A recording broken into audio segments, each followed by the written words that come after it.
Sir Eli, this is our fourth interview, and we've reached the 1980s, an important decade for you personally. You became a reader in 1981.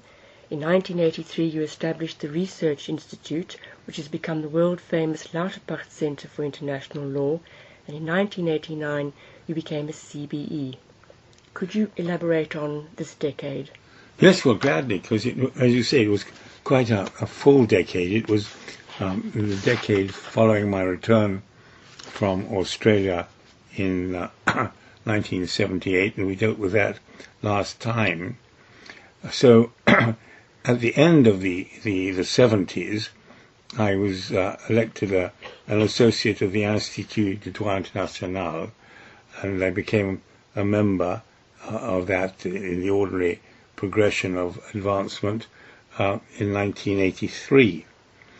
So in the 1980s, the first case I was involved in was the case between Malta and Libya and Tunisia. Libya and Tunisia were in front of the International Court of Justice to get a determination of the correct maritime boundary between them, and Malta thought that its interests might be affected by the judgment in that case. So it applied to the ICJ to intervene. Well, the ICJ rejected the application, saying that in any case the judgment of the court as between Malta and as between Tunisia and Libya would not affect Malta, and it was so worded in the end so as to preserve Malta's position. So then Libya and Malta continued with a case of their own before the ICJ in the years 82 to 85. That was noteworthy. Yes, that was noteworthy in one important respect, and that, namely that Malta was contending that the boundary should be determined by reference to the equidistance principle, should be equidistant from the coasts of Libya and Malta. Malta wanted the boundary to be further to the north towards Malta. So Libya came up with an interesting argument that the boundary should reflect what they called an incipient plate boundary. That is to say, by reference to tectonic plate theory, they could see that there might be an opening up of the tectonic plates below the ocean, and that the boundary should correspond with that. Well, the basis on which they advanced that claim was the evidence of two, I suppose, geologists from Amsterdam who were put in the witness box to support the Libyan position, and it fell to me to cross-examine them. Well, now, quite by chance, the Libyans, not by chance, but the Libyans had actually submitted an article that these two professors had written in which they developed their theory about this incipient plate boundary. And I misplaced that text amongst my papers. So I had to ask the editor of the journal in which the article had previously appeared if he could kindly send me another copy, which he did. And then, by chance, I found the original as submitted by Libya. And I compared the two, and I found an interesting discrepancy between them. In the article submitted to the journal, there was a footnote saying that the article had been prepared, that the authors acknowledged the assistance of the committee in preparing the article. In the copy presented to the court, that footnote of acknowledgement was missing. So I asked the professor who was on the witness stand, I said, can you explain the difference between the two? why was the acknowledgement in the article but not in the copy sent to the court? And he he answered, well, the committee thought it would be better to omit it. And I said, well, of whom did the committee consist? He replied, it consisted of the lawyers acting for Libya. So at that point, I said to him, I have no further questions, because he had completely undone the authenticity or veracity of the submission. But before I came to that point in the examination, I had asked him about this incipient plate boundary, and I asked him when was it likely to develop, and he replied in about 25 million years, at which point the court found itself greatly amused. So that particular theory of Libya's did not go down well. The court rejected it, and but in due course it found a line somewhere between the Libyan claim and the Maltese claim. It was an interesting case. In it I had with me as a colleague Ian Brownlee, who was, of course, very good. So that was Libya-Malta. It took 3 years, one way and another. We had to deal, for example, with an application by Italy to intervene in the case between Libya and Malta, rather on the same grounds as Malta had applied to intervene in the Libya-Tunisia case. But again, the court didn't accept that. Well, alongside all that, we established in 1983 what was initially called the Research Centre for International Law here in the university. And I have to acknowledge the major part that was played in the creation of that centre by my 3 colleagues, Clive Parry, who died in 1982 but had been involved in the preliminary discussions, Robbie Jennings, and Derek Byatt. And they set it up simply because, not simply, but I think largely because they felt it would be fair to me to create some sort of umbrella for the various activities that I was pursuing, like the international law reports and so on. We had no institutional protection for these initiatives. So the research centre was set up in 1983. Initially, it was nothing more than a name on a piece of notepaper. We had no premises, we had no money. A friend of mine, Edward St. George, said to me, well, I'll give you a building. So I said, well, that's very nice.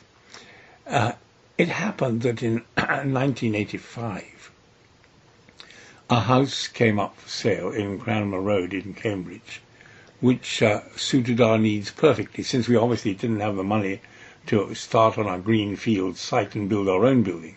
So this house, number 5 Cranmer Road, came on the market, and we bought it. Edward honoured his commitment in large part. He didn't provide all the money. We got money from other sources, including my own college, Trinity College, and we bought number 5 Cranmer Road for a price that was then the highest price that had been paid for a residential property in Cambridge. Really? Today, that price would be about a fraction of what the house would fetch on the open market, but we don't propose to sell it. So from 1985 onwards, we had our own building, and we could progress from there. We encouraged scholars from abroad, and that's one of the major aspects of the activity of the centre today, and to encourage people to come from abroad, pursue their own research in this ambience where they can mix with other international scholars, and it's been very popular. And we also instituted the Friday lunchtime talks. Each Friday in term, we have a speaker from outside who speaks for about 40 or 50 minutes, and then there's a period of questioning. The whole thing is brought to an end quite promptly at 2 o'clock to enable people to get on with their other activities. They're very popular, these lectures. They are, yes, they are. Not least, I think, because we give those who come a free sandwich lunch. This was the idea of the Friday lunches was largely the product of Maureen McGlashan. Maureen McGlashan had been a pupil of mine many, many years previously, and she came on secondment from the Foreign Office as our deputy director for a while. She was a very capable lady, and I had asked Geoffrey Howe, who was then the Foreign Secretary and who was an old friend of mine, if I might have her for a while, and he said yes, you could have her for 3 years. As we approached the end of the 3 years, I was obliged to say to Maureen, look, I think you have to go back to the Foreign Office because there's really no advancement here. We can't do anything more for you than what we're doing now, either in salary or status. And so she went back to the Foreign Office and very shortly afterwards was appointed as the British ambassador to the Holy See in Rome. And she had a seemingly very cordial relationship with the then Pope John, I think it was. But she was a great help to the centre while she was with us. And we had these Friday lunches, we had these researchers, we took various initiatives to procure some money for people to do research, not necessarily within the centre, but under the auspices of the centre. One such work of some importance, of great importance, is the commentary prepared by Christoph Schroer on the ICSID Convention. So, as I say, the centre started in 1983, got its own building in 1985, and one of its early activities, which has persisted ever since, was the promotion of what are called the Lauterpacht Memorial Lectures. And we've had some very distinguished lecturers. Including Hans Blix. Hans Blix, and in more recent times, earlier on, we had Krzysztof Skubiszewski, we had Ava Iban, and so on. And eventually I myself gave the series of lectures in 1992, which was subsequently published by the Cambridge University Press under the title of Aspects of the Administration of International Justice. And those lectures go on to the present time. We've had some very interesting recent lectures from Ralph Zacklin, who was until recently the Assistant Secretary General for Legal Affairs in the United Nations, who talked about the work of the Security Council. And we've also had lectures from Sir Michael Wood, a former legal advisor of the Foreign Office. They make a very interesting series, as I say, all published by CUP. Yes. Then we move on in terms of professional activity to a couple of cases. Sir Eli, could I just show you at this point, as we approach the Taba case, a photograph which Sir Derek gave me for our Eminent Scholars website. And here he is with counsel for Egypt at the arbitration in Geneva. And I find it very interesting that two senior academics from Cambridge were involved in the same case. Oh, well, that case is but one of several in which Derek Barrett and I found ourselves pitted against each other. In that arbitration, he was counsel for Egypt, and I was counsel for Israel. And it was a very demanding case. I did really most of the case on my own, whereas Derek had some quite significant and competent support, and eventually Egypt won the arbitration. But it was a significant arbitration because it was the first and so far the only international adjudication in which Israel has been involved. It took place in Geneva. It was fully argued both in writing and then orally. And I did have some significant and interesting help on the Israeli side, not least from Ambassador Rosen, the author of the major study on the International Court of Justice. And then at about, even before, well, I think just about the time that Taba finished, we became involved in the case between El Salvador and Honduras, regarding their maritime boundary. Derek on the Honduras side and myself on the El Salvador side. I wondered about that. And this was in the International Court of Justice. And it extended over several years. Again, a very interesting case. Then, around about that time, I was made a CBE, which was very gratifying, and I became a bencher of my inn, Gray's Inn, in London.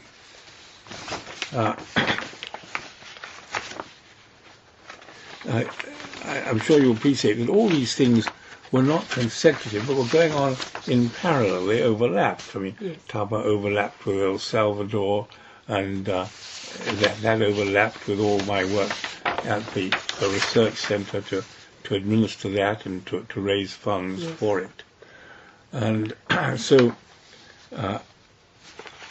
also, towards the end of that decade, I became involved in the peace negotiations between Israel and Jordan, and ultimately, when the issues were resolved, they involved some interesting innovations in terms of the protection of vested interests of nationals of the one state across the border in the other state.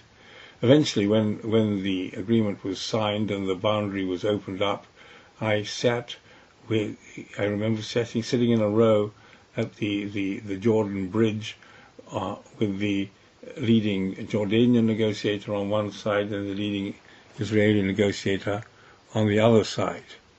And then, at the same time as all this was going on, I became chairman of the newly established Asian Development Bank Administrative Tribunal, which sat in Manila a couple of times a year.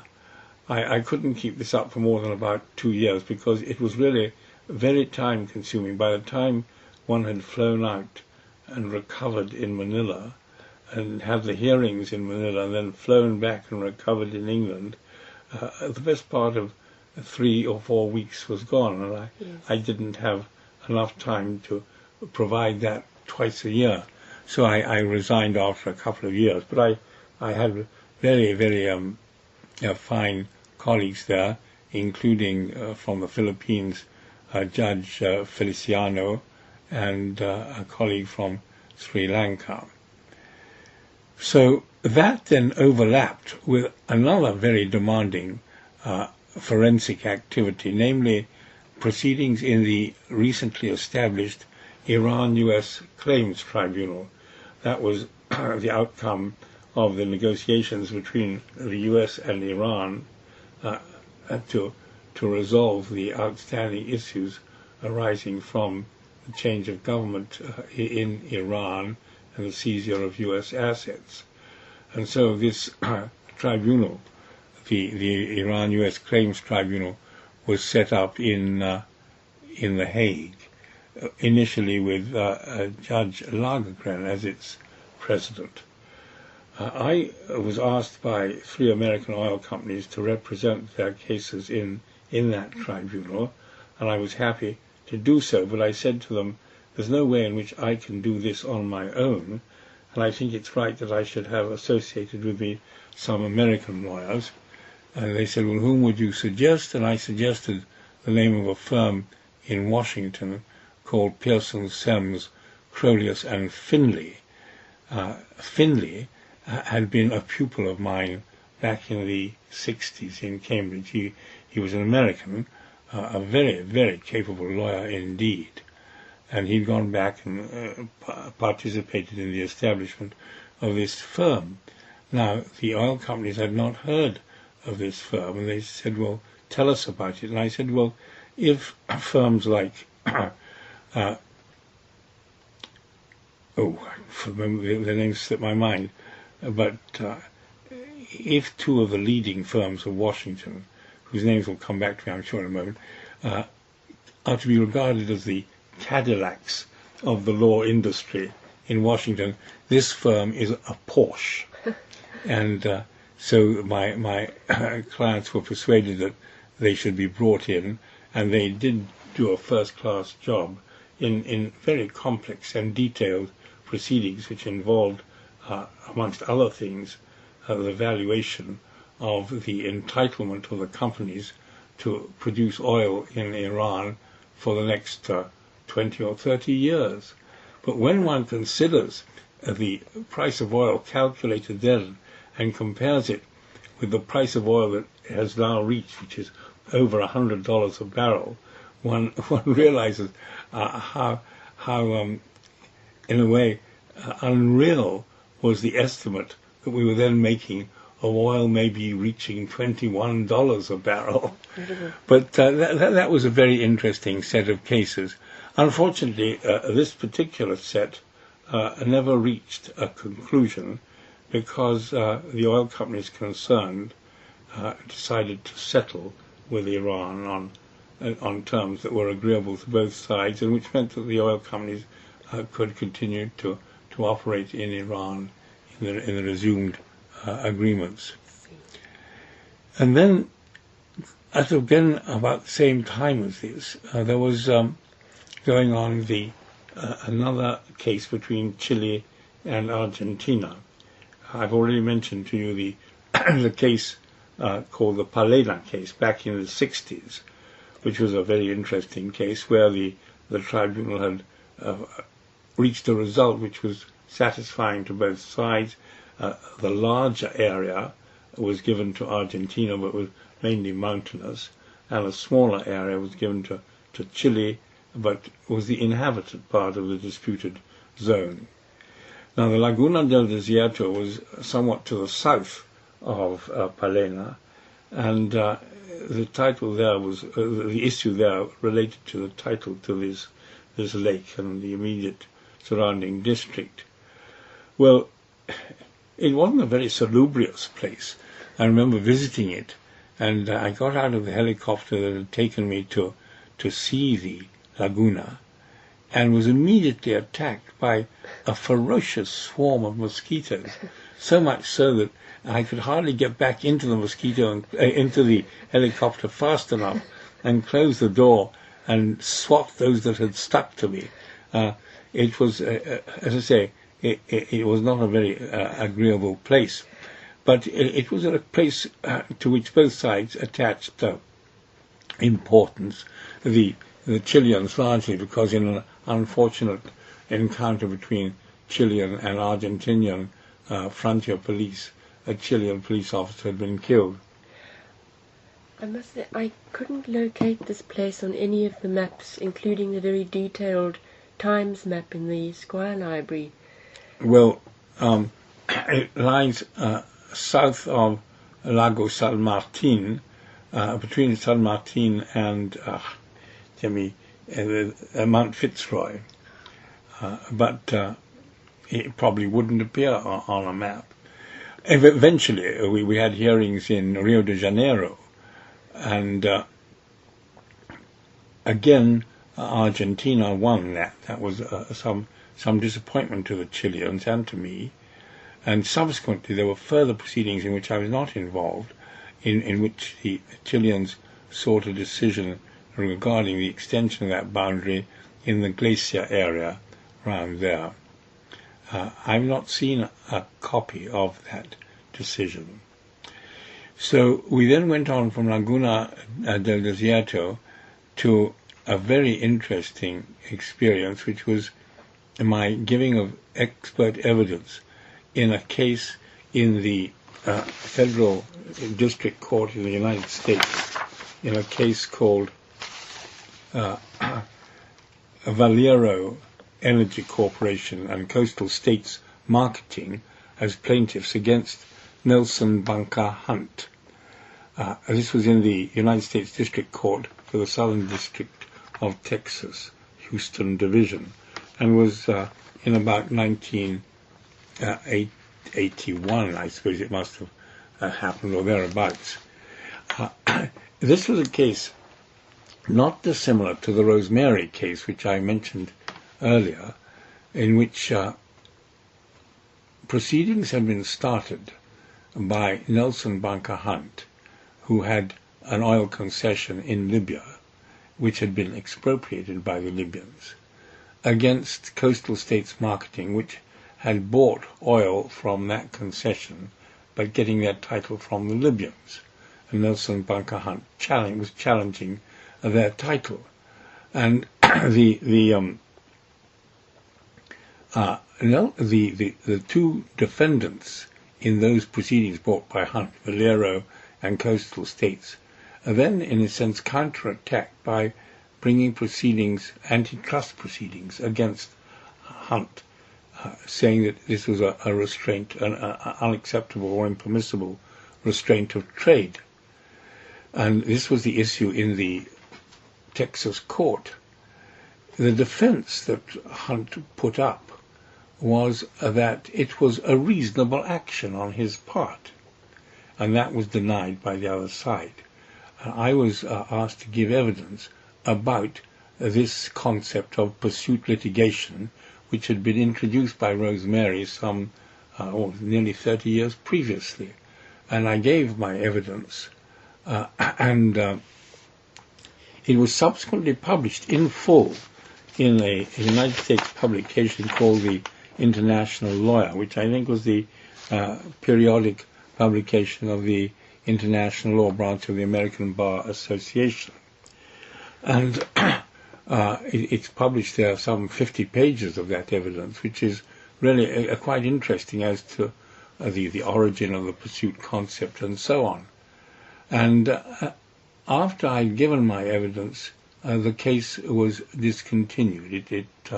The evidence seemed to have been persuasive, and the case was not, so far as I'm aware, pursued further. How interesting that issues that arose over 30 years ago should be revisited. Very interesting. Well, it was interesting because, as I say, the issue had first been raised in the Rosemary, then it was repeated, as I think I mentioned to you, in the Suez Canal situation and in the manganese Sinai mining company case and so on. Yes. And it had many ramifications in U.S. courts, where the position which I adopted was not always shared by the U.S. courts. There was a very famous case called Sabatino, which was contrary to the Rosemary approach, but then there was U.S. legislation which seemed to accept it. Then there was a thing called the Federal Tort Claims Act, which also embodied the possibility of suing in respect of foreign wrongs. So that was that case. Which brings us to the 1990s, Sir Eli. Yes, I just got one item still under the 1980s, and that was my giving of evidence in a very interesting extension of the litigation between the U.S. federal government and the governments of the coastal states in the United States. This one was U.S. against California, relating to the determination of their respective interests in the offshore oil deposits. And the particular issue was this. The United States government was entitled, or the state government was entitled to the deposits within the territorial sea of California, and the United States federal government was entitled to the deposits lying seaward of the territorial sea.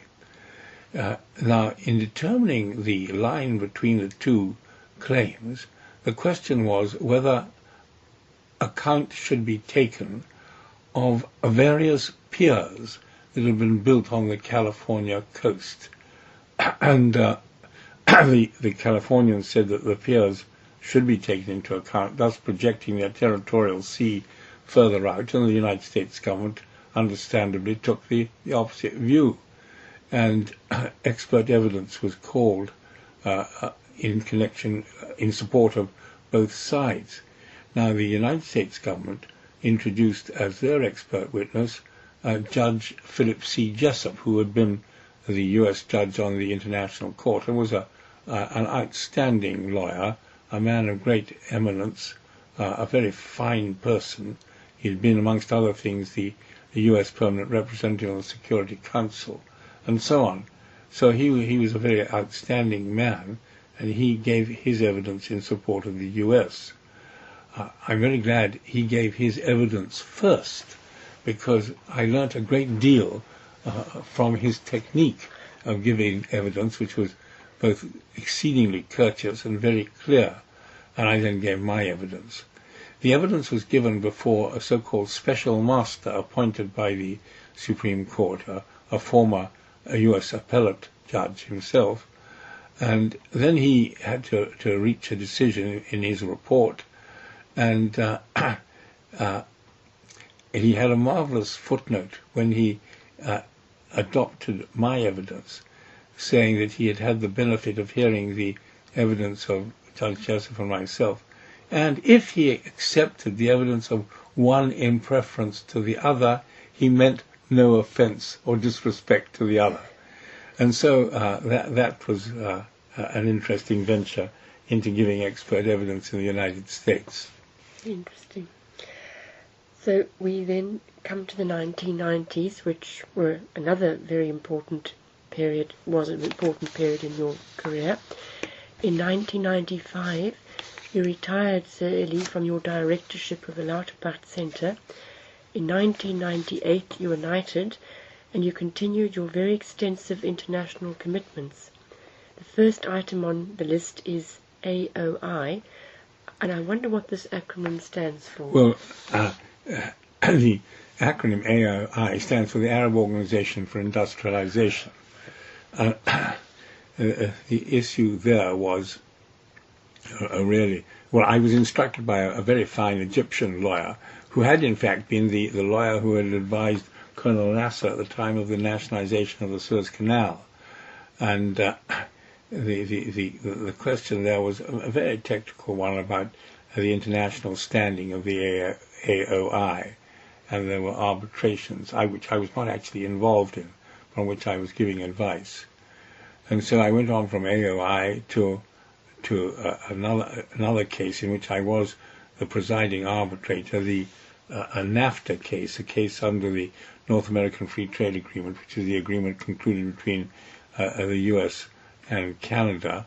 This is a case about agricultural tariffs, in which eventually the tribunal decided in favor of Canada. It was a complex technical case. I won't bother you with the details. And then there was another case, also under the same agreement, which had been extended to Mexico as well, about the treatment by Mexico of a U.S. enterprise in Mexico, metal-clad, where we gave a decision in favor of the United States on the question of the legality of the treatment by the Mexican state authorities of this U.S. investment. And that took quite a bit of time. We moved on from there, and I must remind you, of course, all along, in parallel with all this, I was continuing with my university teaching and with the running of the research centre, and helping Christopher Greenwood in his mammoth task of editing the international law reports and so on. I wonder how you managed to fit it all in, Sir Eli. Well, the answer to that is very simple. I don't think I did anything else. I think I'm a dull boy, the product of all work. I mean, international law was both work and hobby, and also on the side there was Grotius Publications, which I mentioned last term. One just kept on at them. I had very good secretarial help, and that's how one did it. But at about that time, we began to consider the question of whether the nuclear tests case that had been decided between Australia and New Zealand on the one side and France on the other back in the 70s, we had to consider whether that should be reopened. And the basis on which that consideration could proceed was an observation by the court back in 1974 that if there was any change in the circumstances which might lead to atmospheric fallout on the territory of New Zealand or Australia, then the parties might go back to it.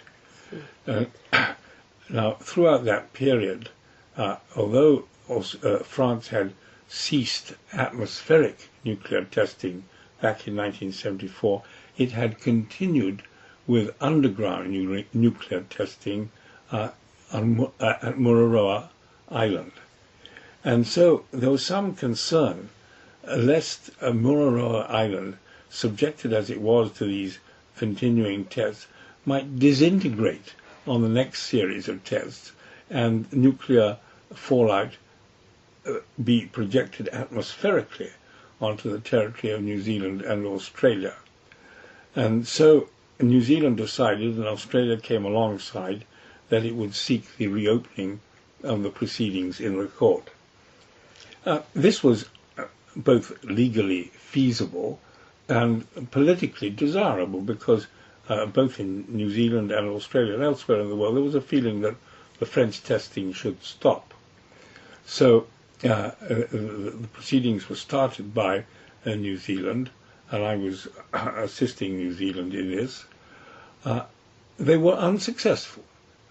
We couldn't persuade the court that this risk was sufficiently real to justify the court finding against France. But nonetheless it was politically very advantageous to both New Zealand and Australia as demonstrating their commitment to environmental protection. You have to appreciate that in those days, the 70s and 80s, there was not the same understanding of or knowledge about or inclination to protect the environment that there is today, where of course it's a continuing major issue. So that these episodes at that time were part of the evolving history of international environmental protection. Yes, I was interested to see your involvement in what has become such an important area of international law today. Well, yes, and I have had some other involvement in it. Just jumping forward, at one point I appeared for the Irish government in making submissions to an English local government inquiry regarding developments at the Sellafield nuclear plant up in Cumbria, where we put some considerations very strongly to stop the Sellafield people developing underground nuclear storage facilities. And much later on, I was involved in the proceedings that Malaysia brought against Singapore in the International Tribunal on the Law of the Sea regarding measures that Singapore was taken for land reclamation in the absence of any attempt at an environmental impact assessment. Malaysia attained a measure of success. Not that the land reclamation was stopped, but that it was to be controlled and developed in discussion with Malaysia. So I have had a continuing interest in environmental protection. Well then, at about this time too, the extended proceedings between Qatar and Bahrain regarding the maritime boundary between them and title to certain islands, of which the most important was Hawa in the Gulf, were the subject of proceedings in the ICJ. I noticed that Sir Derek was involved in this case as well. That's right. He and I were in this one together. And I have a lovely photograph of you, Sir Eli, with Sir Derek, with the ruler of Bahrain. That's in the right, Eminent yes. Scholars Archive. Yes. Shaking hands with Sheikh Isa.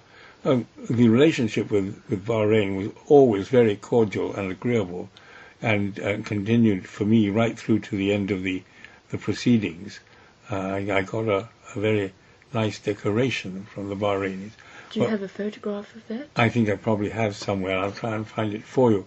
But the Bahrainis indicated their appreciation of the ultimate success of the case by making a very significant financial contribution to the acquisition by the research centre of the house next door that's to the very one interesting.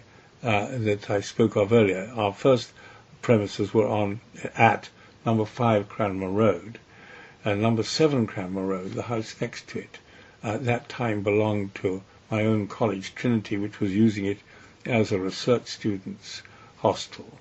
And I discussed with the bursars of the college at that time the possibility of the college selling it to the centre, and the college agreed to do this. But the money had to be found, and Bahrain produced a very handsome contribution, without which we couldn't have proceeded. And again, some contributions were found elsewhere. And then we got the house, but we then had to put it into habitable shape, because various changes needed to be made to satisfy local safety requirements and so on. And that couldn't have been done without the benefit of another very substantial grant from the Malaysian government, who appreciated what had been done for them in the case between Malaysia and Singapore. Interesting. So we really owe the physical premises of the research centre to Bahrain, to Malaysia, to my own college, Trinity, which made substantial contributions, and to a number of private subscribers, including myself. So now we have 2 fine buildings and grounds, I think, which are the envy of many. Absolutely. The only trouble is that they require maintenance, and maintenance costs money, and that's the difficult thing to come by these days. So we have the Gutter Bahrain case, which went through various stages, which I won't weary you with. It took a long time to procure an agreement between the two sides, on the basis of which a question could be put to the court. But this was eventually done, and the case proceeded, and Bahrain was successful in maintaining its title to the island of Hawa, and the court, as that was an important element in the construction of the maritime delimitation, then produced a result which was acceptable to Bahrain and to Qatar, and the 2 states which were for so long locked in international litigation now have very friendly, fraternal relations. I think I remember reading that the decision came under some criticism because it was said to have been steeped in colonialism. I'm not aware of that criticism, and I'm trying to think, as you say it, of where there might be an element of colonialism. Of course, to establish the title of the 2 territories to anything involved going back into the history of the Gulf area, but and that involved going back in part into the Ottoman archives. And then there was a very interesting question which did not have to be decided by the court as to whether certain documents involved in the case, as produced by Qatar, had been falsified, but the court didn't find it necessary to treat that subject. But colonialism, no. But I think colonial history, yes. Rather that it upheld an earlier decision when Bahrain had been a British colony. Oh, yes, that was an element. There was a time, as you say, when Bahrain had not been a British colony, but had been a British protected state. And an issue had to be decided by Britain as between Bahrain and Qatar regarding certain parts. And that issue had been decided in favour of Bahrain, and one element in the case was whether that decision should be maintained, and it was. Interesting. So, I've already mentioned to you the Lauterpacht Memorial Lectures, which was an ongoing series. And unfortunately I can't lay my hands at this instant on who all the lecturers were, but they were good people and much appreciated. I think the first one was Shabti Rosen. Yeah, Roseanne and Schwebel.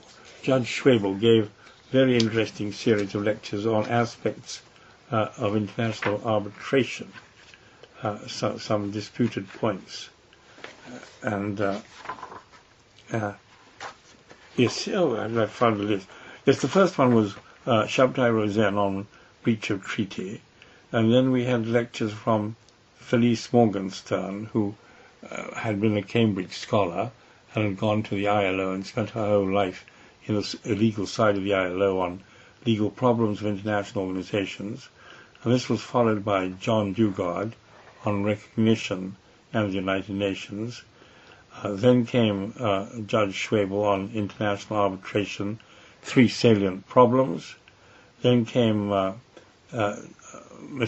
Professor Meron, now the president of the ICTY, the International Criminal Tribunal for Yugoslavia, who spoke about human rights in internal strife. Then came Professor Seidel Hohenvelden from Vienna on corporations in and under international law. Then Sir Ian Sinclair on the International Law Commission, and then Professor Schroyer on state immunity, and then myself, and this is only listing the first 9 lectures on aspects of the administration of international justice, and the series has continued with other eminent contributors.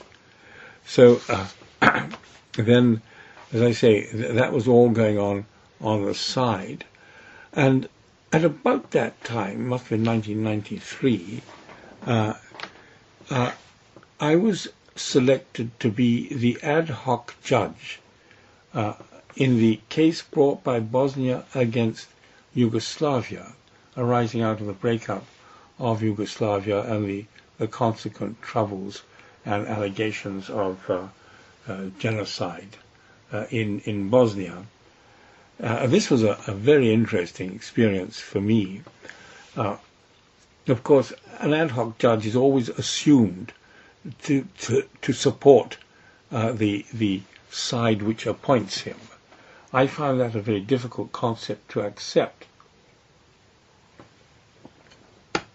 So, in the course of the judgment by the court on the first stage of that case, I produced a separate opinion in which I expounded what I understood to be the role of the ad hoc judge, which was not that of simply supporting the case of the side that appointed him, but was rather to approach the case just like any other judge, but nonetheless to ensure that the case of the side that appointed him was properly considered in all its detail by the court and was not just glossed over.